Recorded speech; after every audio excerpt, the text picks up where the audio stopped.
As you can see at this hour, 1:51 in the morning there in Kiev.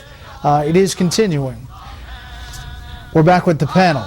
Charles, what about this? This is less than 1,000 miles from Sochi, where obviously the Winter Olympics is taking place.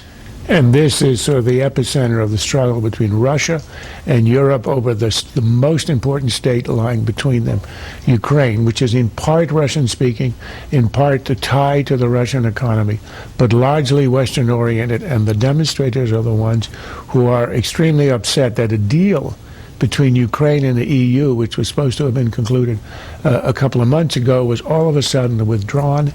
The Russians put great pressure on the president on Ukraine to say no and to join a sort of a semi-union with Russia. This is Russia's attempt to grab Ukraine as a way to reconstitute a mini-Soviet empire. Remember, Putin is the guy who said the greatest tragedy of the 20th century was the breakup of the Soviet Union. Here is his attempt to reconstitute it. So normally in civil wars, the objective and the source of the conflict is a muddy one. Here it is clear. Europe and a Western democracy, or Russia oriented towards Russia with the same kind of corrupt autocracy. It's extremely important. I have a question.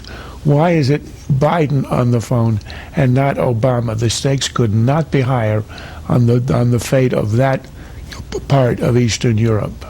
You know, as you look at the map, Mara, and we're talking about Sochi, from Kiev to Sochi, you just go up, it's 866 miles, and there you see President Putin, and he is going to all of these events, and he's overseeing these games. So far, you know, not an incident there, but not far away, there is a big incident. There's a big incident, and despite all of the competition and all of the kind of spectacle of the Olympics, this kind of thing has never been very far off stage. Whether it was, you know, Putin's crackdown inside of Russia or this unrest in the Ukraine, I mean, I don't think that he's ever been able to completely put that to the side. George.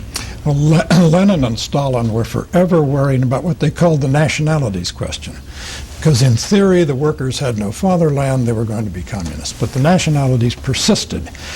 And today what you're seeing is nationality asserting itself against a former KGB operator. There's no question that Putin, who is seen by the world, and certainly by those closest to him in the Ukraine, as a thug and a killer, is being repudiated. Because, and here it's sort of nice to see, Europe has lost a lot of its energy, but it's not lost the ability of European culture to pull in a decent direction, and that's what's going on here.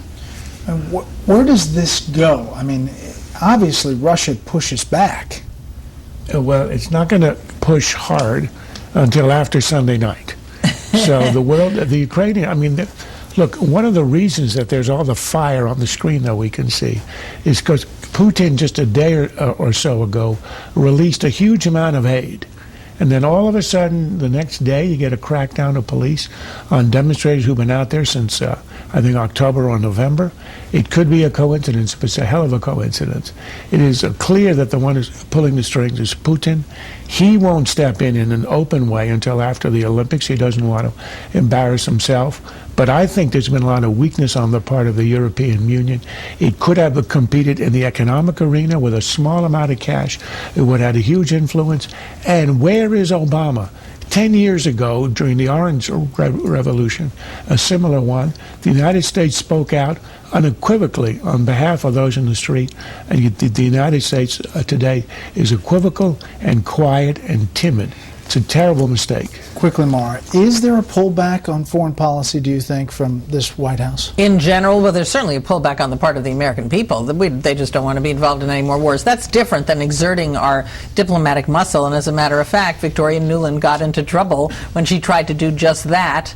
The United States has been involved behind the scenes trying to get rid of the Ukrainian leader and get a different government in there.